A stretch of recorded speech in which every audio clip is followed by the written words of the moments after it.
नमस्कार जी। देखो आज मैं पुनः उपस्थित हूँ श्री विद्या के उपदेश के भाग 3 के साथ। मैं आपको सर्वप्रथम जो है माता का ध्यान सुनाता हूँ, आप सुनो। लोहिता ललिता बाण चाप पाशा श्रेणी करे, दधान काम राजा के यंत्रता मुदिता स्मरेत। रक्तवर्णा माँ ललिता जो है बाण धनुष पाश और अंकुश धारण किए हुए हैं और कामेश्वर शिव की गोद में श्रीयंत्र पर मुस्कुराती हुई बैठी हुई है, ये इसका अर्थ था। चलो अब मैं मुख्य बिंदु पर आता हूँ कि देखो श्री विद्या की बात अगर हम कर रहे हैं तो महर्षि अगस्त और जो उनकी पत्नी थी माता लोपामुद्रा के बिना जो है श्री विद्या अधूरा है। मैं आपको स्पष्ट बताऊं, बाकी जितने लोग हैं वो बहुत बात के हैं, चाहे वो दत्तात्रेय महाराज हों या परशुराम जी हों या उसकी बात आप कह लो आदि शंकराचार्य तो और बात के हैं। ये लोग वैदिक ऋषि थे, अगस्त और लोपामुद्रा। अगस्त तो वेद में मंत्र दृष्टा भी रहे हैं और इनके बारे में मैं बताऊं, आज के भारत सरकार के ऑफिशियल साइट पे इनको 3000 वर्ष ईसा पूर्व का बताया गया है। और अगस्त ऋषि जो थे वो काशी में उनका जन्म हुआ था, अगस्त ऋषि का। और इनकी पत्नी लोपामुद्रा थी। लोपामुद्रा के बारे में मैं आपको बता दूं कि ये जो आप आज के डेट में पंचदशी मंत्र देखते हो, ये लोपामुद्रा की ही कल्पना है। और ललिता सहस्त्र नाम जो है अगस्त और लोपामुद्रा का संकलन है, इनकी रचना नहीं है, संकलन है। और इन्होंने ही ये ललिता सहस्त्र नाम को पहली बार जो है मशहूर किया था, इसका प्रचलन करा था, इसको लोगों में फैलाया था। तो लोपामुद्रा के ऊपर कई लोगों ने लिखा है। लोपामुद्रा के कुछ भजनों को ऋग्वेद में शामिल भी किया गया है। ऋग वैदिक काल के ये लोग थे, मुझे लगता है ये बहुत पहले के होंगे, राम से भी पहले के हैं। तो जी देखो लोपामुद्रा के बारे में मैं बताऊं, इनके बारे में सबसे पहले 1896 ईस्वी में राल्फ टी.एच. ग्रिफिथ, मैं अंग्रेज़ों की बात कर रहा हूँ, हमारे यहाँ तो बहुत लोगों ने इनके ऊपर लिखा है, मैं अंग्रेज़ों की बात कर रहा हूँ। चूँकि इसलिए कर रहा हूँ कि हमारा समाज जो है अंग्रेज़ों को ज़्यादा प्रामाणिक मानता है और हमारे यहाँ के लेखकों को थोड़ा कम ही महत्व देते हैं। तो चलो मैं इनके आप लोगों की ही बात पूरी करूँ तो राल्फ टी.एच. ग्रिफिथ ने 1896 में इनके ऊपर पहली अपनी रचना की थी, पहली बार लिखा था। फिर इनके ऊपर एम वर्गेन, लॉरी एल पैटन आदि लोगों ने इनके ऊपर लिख रखा है। वाल्मीकि रामायण में इनका जिक्र है, महाभारत के अरण्यक पर्व में इनका जिक्र है। तो आपको मैं बताऊं कि ये लोग जो थे सर्वप्रथम अगस्त ऋषि जो थे भगमालिनी के उपासक थे, कहा जाता है ऐसा। भगवान विष्णु और भगमालिनी के उपासक थे और भगमालिनी ने ही लोपामुद्रा को साक्षात दर्शन देके ये जो है श्री विद्या की उपासना को आगे बढ़ाने के लिए इनको कहा था, ऐसा कहा जाता है। अब मैं देखो इस पर कोई ठोस प्रमाण तो है नहीं मेरे पास, तो इसलिए मैं इस पर कोई दावा नहीं कर रहा हूँ। तो इसलिए जो है आप समझो इस बात को कैसा कहा गया है। चलो हम अब अपने मुद्दे पे आते हैं। अगर आप लोग ज्योमेट्री जानते होंगे तो देखो जी, ये इस पे आ जाओ। ये इसका जिक्र हमने पहले भी कर रखा है, दोबारा कितनी बार करूं मैं, लेकिन ये देखो अब हम फिर से करते हैं। ये जो क्षेत्र है ये कामरूप है, ये क्या है, ये जालंधर है और ये क्या है, ये आपका पूर्णागिरि है। तो आपने जिसने भी ज्योमेट्री अच्छे से पढ़ी होगी या जिनको याद होगा वो जानते होंगे कि जो ये कोण होता है उसके कोण के सामने वाली भुजा, जैसा ये कोण होगा वैसे ही ये भुजा होगी। तो देखो यहाँ पे क्या है, कामरूप है, कामेश्वरी विराजमान है। तो ये वाला जो क्षेत्र है ये कामराज कूट है। बेसिकली जो हमारी पंचदशी है वो 3 भागों में विभाजित है। पहला कामराज कूट, दूसरा ये वाग्भव कूट और तीसरा शक्ति कूट। तो हमारे यहाँ पे भगमालिनी है, ये पूर्णागिरि है, तो इनके सामने वाली जो चीज़ है वो क्या है, वाग्भव कूट।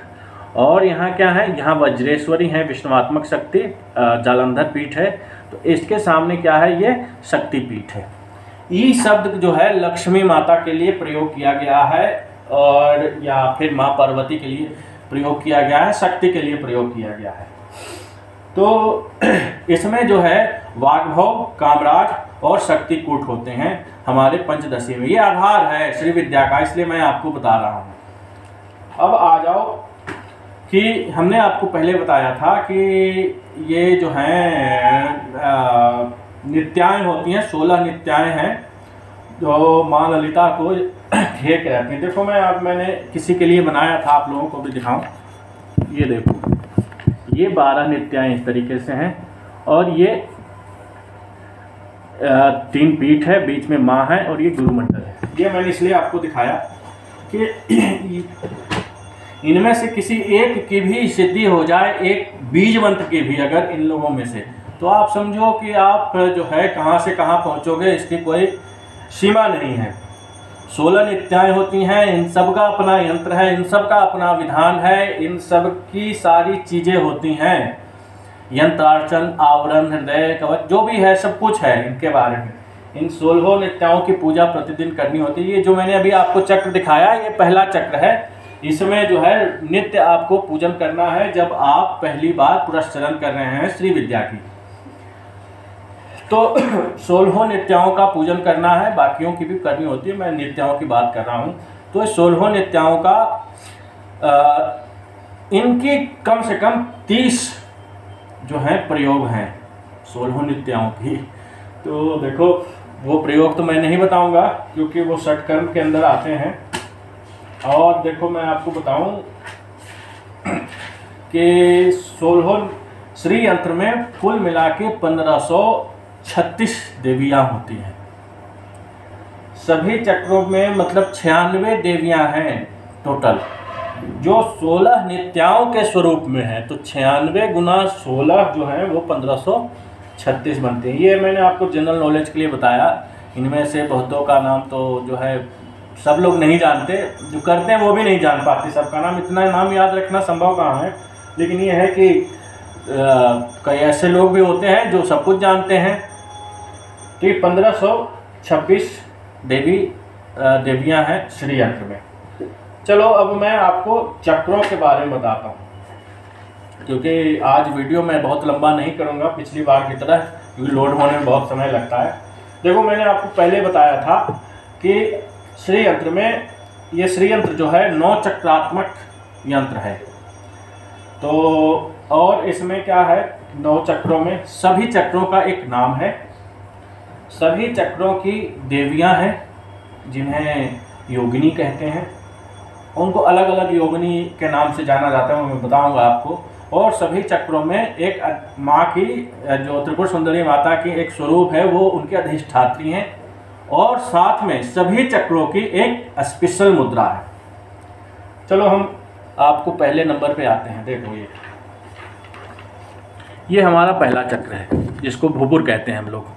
देख लो आप लोग, हालांकि ये 3 लेयर का है, बीच में माँ त्रिपुरा है।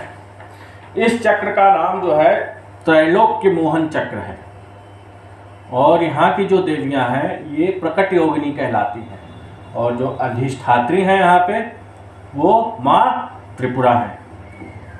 त्रिपुरा से आपको अगर याद नहीं हो तो जो हमारे पूर्वोत्तर भारत में एक राज्य है त्रिपुरा, और उस राज्य का नाम त्रिपुरा इसलिए है क्योंकि वो त्रिपुर सुंदरी का एक बड़ा प्राचीन मंदिर वहाँ पे है, और उन्हीं के नाम पे उस राज्य का नाम त्रिपुरा है।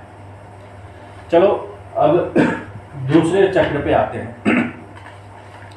दूसरे चक्र में देखो, ये पहला चक्र जो है ये भूपुर हमारे 3 लेयर का होता है। ये मैं एक एक चक्र जब विस्तार से इसका वर्णन करूंगा तो आप लोगों को बताऊंगा।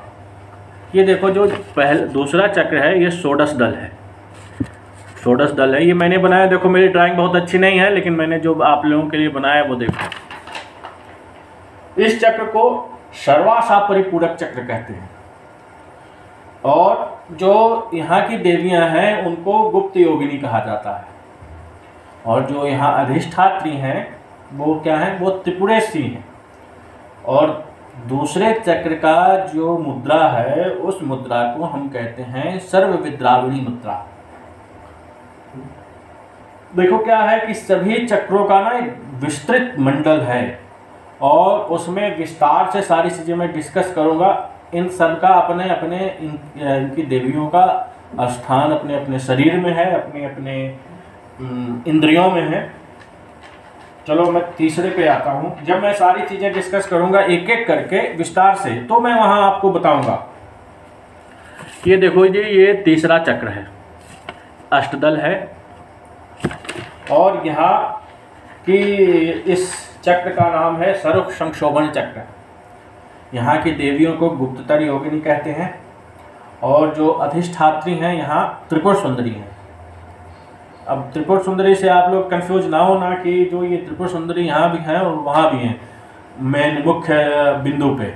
तो ये जो त्रिपुर सुंदरी हैं वो सिर्फ त्रिपुर सुंदरी हैं, और वहाँ जो बिंदु पे त्रिपुर सुंदरी हैं वो महात्रिपुर सुंदरी कहलाती हैं। और देखो इस चक्र में जो हमारी मुद्रा है उस मुद्रा का नाम है सर्वाकर्षणी मुद्रा। मैं मुद्रा इसलिए बता रहा हूँ कि आप लोग इसको गूगल में सर्च करो और बनाने का अभ्यास करो। अगर बन सके तो ठीक है, नहीं बने तो मैं कुछ लोगों को बताऊंगा कि मुद्राएं कैसे बनती हैं, और जो हमारे क्लोज लोग हैं उनको तो बताऊंगा ही। अब आ जाओ चौथे चक्र पे। ये चौथा चक्र ना सबसे, इसको क्या मैं कहूँ, ये देखो आप पहले देखो फिर कहूँगा। ये जितने आप त्रिकोण देखते हो श्री यंत्र में, वो त्रिकोण का बाहरी हिस्सा है। यहाँ 1 से लेकर के 14 तक।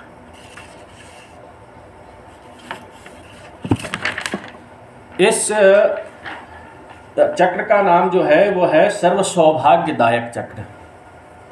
यहाँ की देवियाँ जो हैं संप्रदाय योगिनी कहलाती हैं। और जो ये इस चक्र के अधिष्ठात्री हैं वो क्या हैं, त्रिपुरवासिनी हैं। उनका नाम त्रिपुरवासिनी है। और जो मुद्रा है वो है सर्वशंकरी मुद्रा। देखो एक बार और देखो आप, ये जो 14 आप ये त्रिभुज देख रहे हो, यही भुवनेश्वरी के 14 भुवन हैं। आप देखो इसको, जो भुवनेश्वरी करते हैं उनको पता होगा, और नहीं भी पता तो आप जानो। अब आ जाओ पांचवें पे। पांचवा चक्र है वो हमारा सर्वार्थ साधक चक्र है।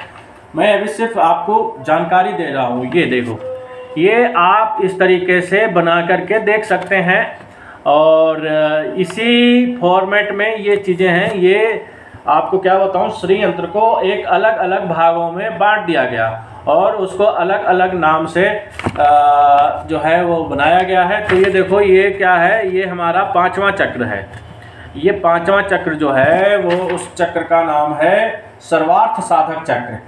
और जो यहाँ की योगिनी है उन्हें कुलोत्तीर्ण योगिनी कहते हैं। यहाँ की जो अधिष्ठात्री माता हैं उनका नाम है त्रिपुराश्री। और जो मुद्रा है वो है सर्वोन्मादिनी मुद्रा। अब आओ जी छठे नंबर पे। छठे नंबर का जो चक्र है उसको कहते हैं सर्वरक्षाकर चक्र। और जो योगिनियाँ हैं वो निर्गभ योगिनी कहलाती हैं। साथ ही जो यहाँ के अधिष्ठात्री हैं उनका नाम है त्रिपुर मालिनी। देखो ये जितने आपको अधिष्ठात्रियों के नाम बता रहा हूँ मैं, ये माँ त्रिपुर सुंदरी के ही स्वरूप हैं और एक एक चक्र के जो है प्रतिनिधित्व करती हैं। और जो मुद्रा है सर्व महांकुशा मुद्रा, ये सब आप गूगल में सर्च करके देखना, अगर वहाँ आपको मिल सके सर्व महांकुशा मुद्रा तो आप प्रयास करना, अभ्यास करने की कोशिश करना, क्योंकि ये श्री विद्या में बहुत उपयोगी है। ये एक चक्र में, ये चक्र कंप्लीट नहीं होगा इस चक्र का पूजन जब तक कि आप लास्ट में ये सर्व महांकुशा मुद्रा आप नहीं बना लेते, तब तक ये आपका जो चक्र है वो अधूरा है। चलो इस पे आए सातवें चक्र पे। सातवें चक्र का नाम है सर्व रोग हर चक्र। और जो यहाँ की देवियाँ हैं उन्हें रहस्य योगिनी कहते हैं। और जो यह अधिष्ठात्री माता हैं वो हैं त्रिपुरा सिद्धा माता। देखो ये इस तरीके से है। ये मैं बताऊंगा आपको कि किस तरीके से है। श्री यंत्र में अलग अलग पार्ट करके आप देख ला, तो ये सभी श्री यंत्र के अलग अलग उसमें हैं। और जो यहाँ मुद्रा बनती है उस मुद्रा का नाम है सर्वखेचरी मुद्रा। ये भी सर्च करना आप गूगल में, सर्वखेचरी मुद्रा अगर आपको मिले कहीं पे तो आप जो है इसके बारे में देखना और अभ्यास करना। देखने से काम नहीं चलता, इसका अभ्यास करना है। जो खास करके जो श्री विद्या में लोग हैं, देखो जो ये 8वां चक्र, देखो ये तो त्रिकोण है। ये इसमें आपको क्या दिखाएं, ये वाला चीज़ तो मैं बहुत बार दिखा चुका हूँ। यहाँ जो इस चक्र 8वां चक्र है वो त्रिकोण है, जो सबसे ऊपर वाला त्रिकोण है। अगर आप मेरू वाला षड्यंत्र करते हैं तो, और या फिर अगर आप प्लेन उस पे है तो सबसे बीच का त्रिकोण जो है वो ये 8वां चक्र है। इस चक्र का नाम है सर्व सिद्धि प्रद चक्र। सभी सिद्धियों को देने वाला यह चक्र है। यहाँ की योगिनियों को, यहाँ की देवियों को अति रहस्य योगिनी कहते हैं। और जो यहाँ अधिष्ठात्री हैं उनका नाम है त्रिपुरांबा। और जो मुद्रा चलती है उस मुद्रा का नाम है सर्वबीज मुद्रा। चलो जी, ये 8वां चक्र हो गया। अब मैं आपको बिंदु, मतलब जो अब आप बिंदु के बारे में समझो। ये बिंदु मान लो बिंदु है। इस बिंदु का जो ये चक्र है इसका नाम है सर्वानंदमय चक्र। और यहीं बैठी है श्री ललिता महात्रिपुर सुंदरी परा भट्टारिका उद्यान पीठ पे। और यहाँ की जो योगिनियाँ हैं, वो देवियाँ हैं, वो परापराति रहस्य योगिनी कहलाती हैं। और यहाँ जो है योनि मुद्रा का प्रदर्शन किया जाता है। योनि मुद्रा तो देखो सबको पता होती है, इसलिए इसके बारे में तो सर्च करने की आवश्यकता नहीं है। जो भी थोड़ी बहुत भी साधना पूजा करते हैं उन सबको योनि मुद्रा पता होती है। योनि मुद्रा, लिंग मुद्रा, शंख मुद्रा, ये सब मुद्राएं ऐसी हैं जो लगभग सभी लोगों को पता होती हैं। बाकी के जो ये 8 मुद्राएं हैं, इनको अगर आप गूगल में सर्च करके अगर आप अभ्यास कर सको तो अवश्य करो। जितने आपको मैंने चक्र बताए उन सब के एक एक चक्र का एक एक वीडियो बनेगा। और एक एक वीडियो में मैं आपको बताऊंगा कि वहाँ कौन कौन सी देवियाँ हैं और उन देवियों का क्या स्वरूप है, साथ ही उनका स्थान अपने शरीर में कहाँ पे है। तो आप समझ पाएंगे कि ये जो 9 चक्र हैं। और साथ ही चलो मैं नित्याओं की बात करूं, जो ये 16 नित्याएं हैं इनका भी अपना एक विशेष स्थान है। ये इनका भी अपना एक यंत्र होता है, इनका एक अपना पूजा पद्धति है और बड़े ज़बरदस्त पूजा पद्धति है। मैं आपको बताऊँ, कई जगह ये कई लोगों के यहाँ कुल देवता कुल देवी के स्वरूप में भी होते हैं। और इनकी 30 सिद्धि होती है, मतलब ज़्यादा भी होती है। मैंने जो 30 सिद्धि मैंने पढ़ा है, इसलिए मैं आपको बता रहा हूँ, मैंने सुना है, पढ़ा है। और इतनी भयंकर भयंकर सिद्धियाँ होती हैं कि मैं क्या बताऊँ आपको, कि आप अगर इनमें से कोई एक भी सिद्ध हो गई ना अगर, तो जीवन धन्य हो जाएगा 16 नित्यों में से। बाकी तो मैं क्या कहूँ। और श्री विद्या जो है मेरे विचार में, हो सकता है आप लोग मुझसे सहमत ना हो, जब मैंने श्री विद्या पे बोलना शुरू किया तो इसके बारे में जानने की इच्छा हुई। हमने जो है इसके बारे में खोजा तो पता चला जी कि श्री विद्या सबसे पुरातन विद्याओं में से एक है। और इसके बारे में वैदिक ऋषि अगस्त और लोपामुद्रा के द्वारा ये मतलब संकलित किया हुआ है। और मैं धन्यवाद देना चाहूँगा नम्रता देशमुख जी का, जिनकी प्रेरणा से मैंने ये श्री विद्या पे उपदेश प्रारंभ किया है। और आप सब लोगों का धन्यवाद जो आप इस वीडियो को देख रहे हैं। धन्यवाद।